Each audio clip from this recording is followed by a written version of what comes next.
30 से 40 वर्ष के बीचों युवाओं में सडन कार्डियक अरेस्ट होने के कारण उनकी अचानक मृत्यु हो रही है। उसमें विशेष रूप से जो पॉसिबिलिटीज देखी जा रही हैं, उसमें एक तो युवाओं में जो उनकी जीवन शैली है, उसमें कुछ ऐसे युवा हैं जो धूम्रपान करते हैं और अत्यधिक धूम्रपान के कारण ब्लड के अंदर थ्रोम्बोसिस होने की टेंडेंसी बढ़ जाती है, जिसके कारण अचानक से हार्ट अटैक होने के लक्षण हो सकते हैं। इसके अतिरिक्त क्योंकि पोस्ट कोविड एरा में जैसा कि देखा जा रहा है कि ब्लड क्लॉटिंग की समस्याएं कई प्रकार से यंग एज के लोगों को अफेक्ट कर रही हैं। इसमें से एक विशेष अवस्था जिसमें कि लंग्स की आर्टरीज में क्लॉट जाकर के क्लॉटिंग उत्पन्न करता है और जिसके कारण युवाओं में कुछ ऐसे केसेस देखे जा रहे हैं जिसमें उनकी अचानक से सांस फूलने के लक्षण होते हैं, अचानक से बेहोशी आती है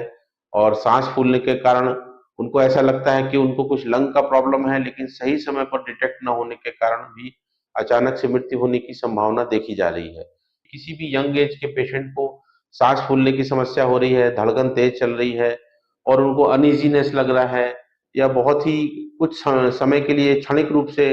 उनको डिजीनेस इत्यादि के सिम्टम्स हो रहे हैं, तो वो तुरंत अपना चेकअप एक हृदय रोग विशेषज्ञ से कराए। और इसमें ऐसा देखा जा रहा है कि पल्मोनरी एम्बोलिज्म की जो कंडीशन है, जिसमें कि ब्लड गाढ़ा होकर के लंग की आर्टरीज को ब्लॉक कर देता है, उसके कारण जो युवा हैं उनमें मृत्यु की संभावना देखी जा रही है। इसमें यदि सही समय पर पेशेंट का जांच हो, ईसीजी हो, इको हो और उसके पश्चात यदि सीटी पल्मोनरी एंजियोग्राफी के द्वारा यदि लंग्स में क्लॉट का पता चलता है और उनको तुरंत यदि ट्रीटमेंट मिल जाता है तो उनकी जान बचाई जा सकती है।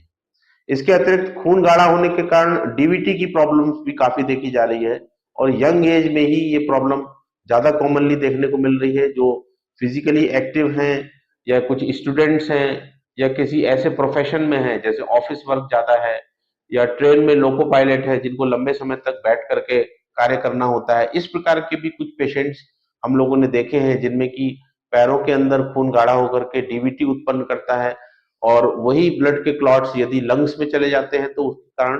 पल्मोनरी एम्बोलिज्म की समस्या हो सकती है। जो भी आपके ट्रीटिंग डॉक्टर है यदि उसको सही समय पर डायग्नोज कर पाए तो इसका ट्रीटमेंट बहुत ही साधारण होता है। खून पतला करने की दवाई या खून पतला करने का इंजेक्शन दे करके इसको आसानी से ठीक किया जा सकता है और युवाओं में के अंदर जो मॉर्बिडिटी हो रही है उसको काफी हद तक रोका जा सकता है।